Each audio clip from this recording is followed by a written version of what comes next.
Thank you for subscribing to our channel. Today is Thursday, April 1, 2021.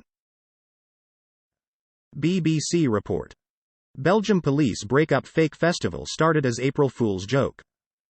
About 2,000 people attended the event in Brussels' Bois de la Cambre Park, in defiance of the country's COVID-19 measures. When police arrived, on foot and on horseback, some in the crowd shouted, "Freedom!" and threw projectiles. Police said 4 people were arrested.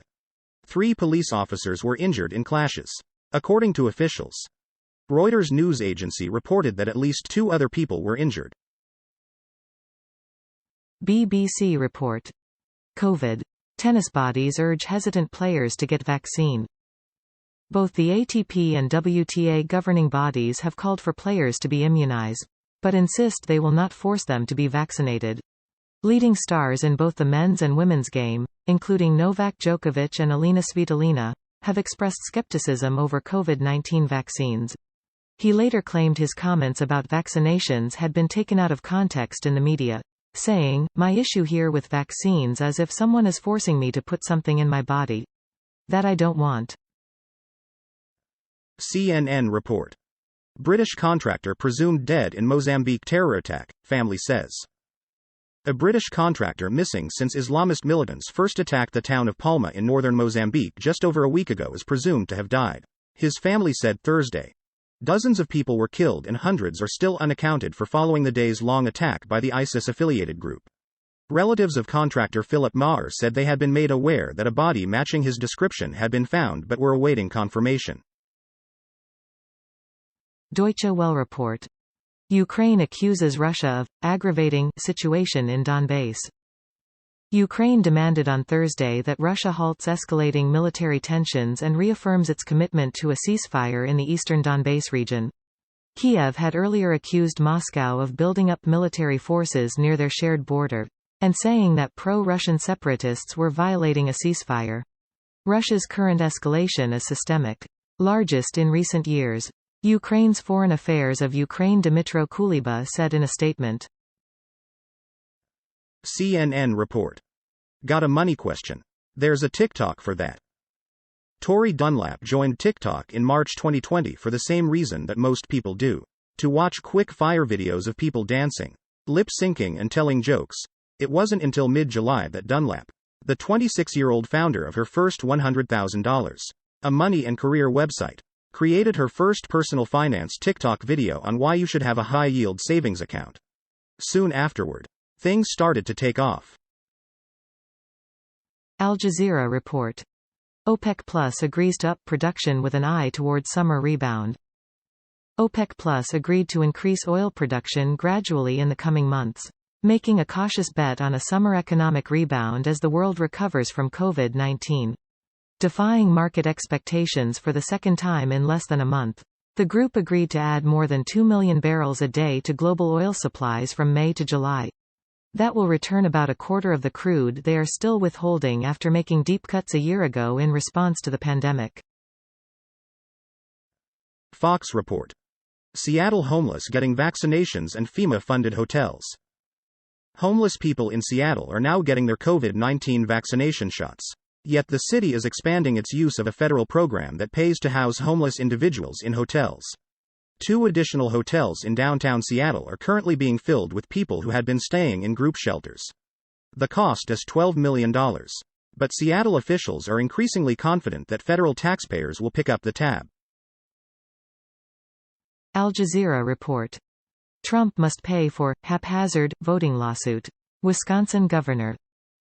Donald Trump should be ordered to pay Wisconsin $145,000 to cover the legal expenses the state racked up defending against the former president's haphazard election fraud lawsuit, the state told a judge. Trump's attempt to overturn the will of the state's 3.3 million voters was so weak and time-consuming that he and his lawyers should both be punished for squandering taxpayer resources, Wisconsin Governor Tony Evers said in a filing Wednesday in federal court in Milwaukee. Fox report. Australian police force unveils sausage dogs in hilarious April Fool's prank. This April Fool's joke went to the dogs. Australian police unveiled a new fighting force to enhance the protection of average citizens and neighborhoods alike. The Small Area Urban Searching and Guided Evacuation Dogs Unit, or Sausage Dogs. South Australia Police unveiled the new unit of 3 dachshunds with a video posted online to describe the reasons why they wanted to introduce the crime-fighting dogs. BBC report. Nathan Baggaley. Olympian tried to smuggle $150 million of cocaine. Nathan Baggaley and Drew Baggaley will be sentenced later this month. Both have pleaded not guilty. Drew and another man were arrested in 2018 after a dramatic police chase at sea that also involved the Navy and Air Force. Nathan purchased the boat used in the incident. Drew and the other man, Anthony Draper, made an 11-hour journey in June 2018 to meet up with a foreign ship that was carrying the drugs. CNN report. Gun background checks soar to record in March following mass shootings and gun control bills. The FBI conducted a record number of background checks for firearm purchases in March, a month with several prominent mass shootings that reignited America's conversation about gun control. Guns flew off store shelves after shootings in Atlanta and Boulder, Colorado, last month that left more than a dozen people dead in each attack. Those shootings coincided with a pair of gun control bills passed by the U.S. House of Representatives. Deutsche Welle report. Pakistan halts plan for partial restart of India imports. Pakistan's government put a hold on restarting limited imports of sugar, cotton and wheat from India until India reviews its 2019 decision to revoke the Kashmir region's special status. Pakistan's Economic Coordination Committee, ECC, had given the go-ahead on Wednesday to bring in imports, which would have ended nearly 20 months of trade suspension between the rivals. It was a consensus decision, including the Prime Minister, that as long as India doesn't review the August 5, 2019, unilateral steps it took, it wouldn't be possible to normalize relations with India, said Pakistan's Foreign Minister Shah Mahmood Qureshi.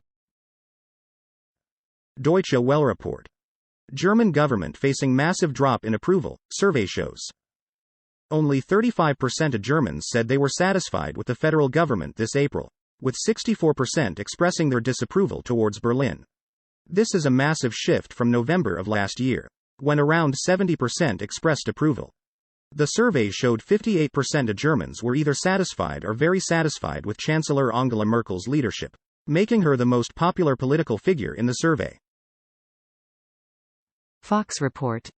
Iran cozies up with Venezuela, creeping into America's backyard.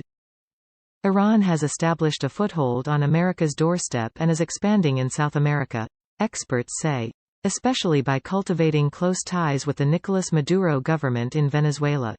It should come as no surprise that 2 of the world's leading human rights abusers have become even closer over the last several months.